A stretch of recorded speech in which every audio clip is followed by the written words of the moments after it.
Bismillahirrahmanirrahim. Assalamu alaikum everyone. Welcome back to my channel Arisha's Home Recipe. আজকে আপনাদের জন্য নিয়ে আসলাম গুঁড়ো দুধ দিয়ে কালো জাম মিষ্টি। আমি আপনাদের মিষ্টির ভেতরটা একটু দেখাচ্ছি। দেখুন মিষ্টিটা কিন্তু অনেক সফট এবং একদম তুলতুলে হয়েছে। আমি একটু কাছ থেকে দেখাচ্ছি কতটা সফট এবং জুসি হয়েছে। চলে যাচ্ছি মিষ্টি বানাতে। কালো জাম মিষ্টির জন্য সবার প্রথমে আমি 1 কাপ গুঁড়ো দুধ নিয়েছি। এই কাপ দিয়ে মেপে সমান করে 1 কাপ গুঁড়ো দুধ, আর এরকম একটা চামচ দিয়ে মেপে হাফ চামচ বেকিং পাউডার নিয়েছি, আর নিয়েছি 2 টেবিল চামচ সুজি, 4 টেবিল চামচ ময়দা, 1 চিমটি নিয়েছি ফ্রুটস কালার। এটা আপনারা চাইলে স্কিপ করতে পারেন। আর মিষ্টিটা মাখানোর জন্য আমি এখানে দুধ নিয়েছি। দুধ যতটুকু লাগে আমি ঠিক ততটুকুই দিব, আর সাথে পরিমাপটাও আপনাদেরকে বলে দিব। তবে হাফ কাপ নিয়েছি, এর চেয়ে বেশি লাগবে না, আরও কমও লাগবে। আর নিয়েছি একটা ডিম। ডিমটা আমি একটা কাঁটা চামচ দিয়ে একটু ফেটে নিব। ডিমটাও আমি পুরোটা দিব না, আমি অর্ধেকটা ডিম ইউজ করব। এখন আমি সবগুলো উপকরণ মিক্স করে নিব। আমি ময়দা, গুঁড়ো দুধ, সুজি, বেকিং পাউডার সবগুলো উপকরণ একটু এভাবে মিশিয়ে নিব। এটা চেলে নেওয়া লাগে না, এটা জাস্ট একটু মিক্স করে নিলেই হবে।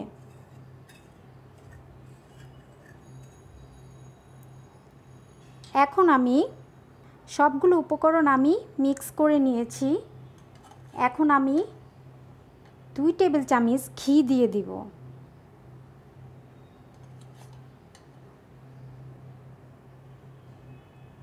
ঘিটা দিয়ে আমি খুব ভালোভাবে এটা মিক্স করে নিব।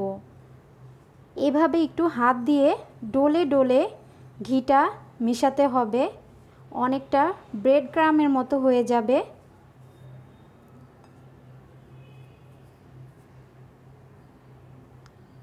আমি ঘিটা খুব ভালোভাবে মিশিয়ে নিয়েছি, অনেকটা ব্রেড ক্রাম্পের মতো হয়েছে। এরকম যখন মুট করলে একটু জড়ো হয়ে যাবে, তখন বুঝতে হবে ঘিটা খুব ভালোভাবে মিশে গিয়েছে। এখন আমি পুরো একটা ডিম দিব না, অর্ধেকটা ডিম দিব, দিয়ে আমি এটা মেখে নিব। আর একটু একটু করে দুধ দিব, একবারে দিব না।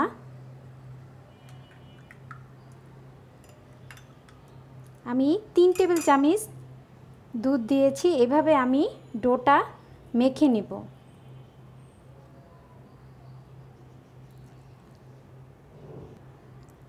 ডোটা মাখা শেষ। এরকম স্টিকি একটা ভাব চলে আসবে, হাতটা নাড়াচাড়া করতে একটু কষ্ট মনে হবে, তখনই বুঝতে হবে এই ডোটাই একদম পারফেক্ট। আমি টোটাল 5 টেবিল চামচ দুধ দিয়েছি। এখন আমার আর দুধ দিতে হবে না। এখন এটা আমি 20 মিনিটের জন্য ঢেকে রেখে দিব সেট হওয়ার জন্য। ফিরে আসলাম 20 মিনিট পর। এখন আর ডোটা আগের মতো স্টিকি নেই, ডোটা একদম সেট হয়ে গিয়েছে। এখন আমি হাতে একটু তেল বা ঘি মেখে নিব, তারপর মিষ্টির শেপ দিব। প্রথমে আমি এরকম ছোট ছোট বল করে তারপর আমি কালো জামের শেপ দিয়ে নিব সবগুলো মিষ্টি।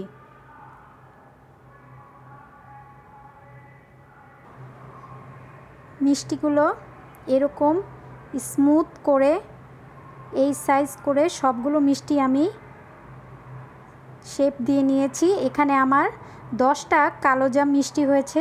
আপনারা যদি আরও ছোট করে করতে চান তাহলে 12 থেকে 13টা হবে। আমার 10টা হয়েছে। এখন আমি মিষ্টিগুলো ভেজে নিব। ভাজার জন্য এখানে আমি একটা প্যানে তেল দিয়ে দিয়েছি, আর তেলটা এখন খুবই ইম্পর্ট্যান্ট, কারণ মিষ্টি ভাজার জন্য তেলটা অবশ্যই কুসুম গরম থাকবে আর চুলার আঁচটা একদম লোতে থাকবে। আপনার চুলার সর্বোচ্চ লোতে থাকবে। এখন যদি চুলার আঁচটা হাইতে আমি মিষ্টিটা ভাজি তাহলে পুরো মিষ্টিটা খুলে যাবে। আপনি তেলটা একটু হাত দিয়ে এরকম ছুঁতে পারবেন। এই পর্যায়ে এখন আমি সবগুলো মিষ্টি তেলে দিয়ে দিব। এখনও কোনো বুদবুদ উঠছে না। এখন আমি সবগুলো মিষ্টি দিয়ে দিব। আমি সবগুলো মিষ্টি দিয়ে দিয়েছি, এখনও কোনো বুদবুদ উঠছে না। একটু হাতলটা ধরে এভাবে একটু নেড়ে দিতে হবে। মিষ্টিগুলো একটু ধৈর্য নিয়ে আস্তে আস্তে ভাজতে হবে। 5 মিনিট পর মিষ্টিগুলো উপরে ভেসে উঠেছে।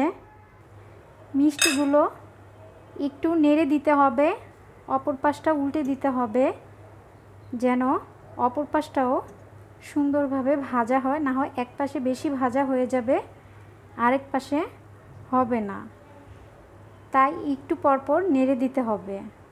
মিষ্টিগুলো যখন একটু এরকম লাল হয়ে আসবে এ পর্যায়ে আমি চুলার আঁচটা একটু বাড়িয়ে দিব, দিয়ে কালো জামে শেপ কালার করে নেব। মিষ্টিগুলো ভাজা শেষ, কালার চলে এসেছে, আমি আর ভাজবো না। এখন আমি একটা পাত্রে তুলে নিব। এখন আমি চিনির শিরা করব। শিরার জন্য এখানে আমি 1 কাপ চিনি নিয়েছি, 1 টুকরো দারুচিনি আর 2টো এলাচ নিয়েছি। আপনারা চাইলে এগুলো বাদ দিতে পারেন। আমার কাছে মিষ্টির ভিতরে এলাচের ফ্লেভারটা ভালো লাগে তাই আমি দিব, আপনারা চাইলে স্কিপ করতে পারেন। এখন আমি 1 কাপ চিনির জন্য 3 কাপ পানি দিয়ে দিব।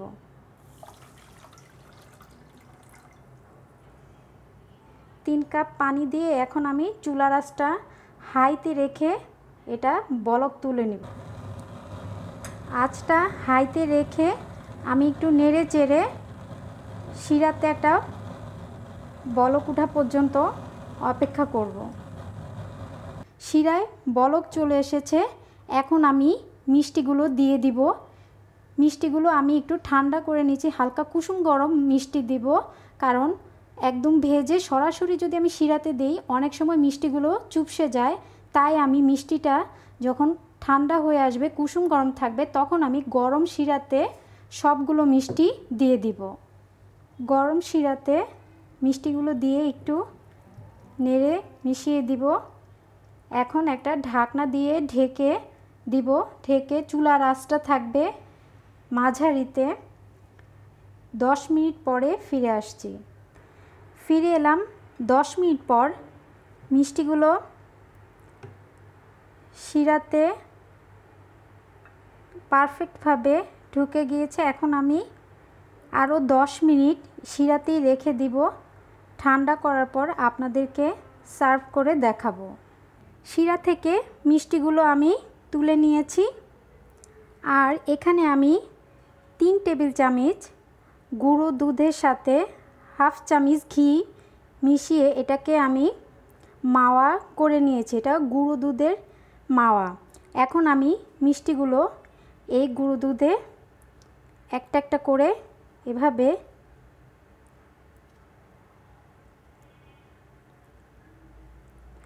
সবগুলো এভাবে গুঁড়ো দুধে গড়িয়ে নিব।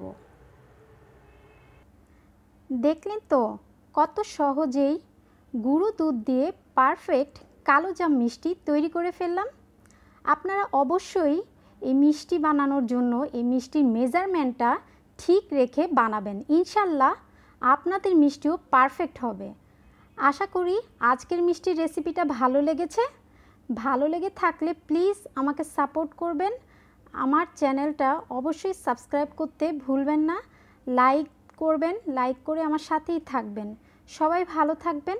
আল্লাহ হাফেজ।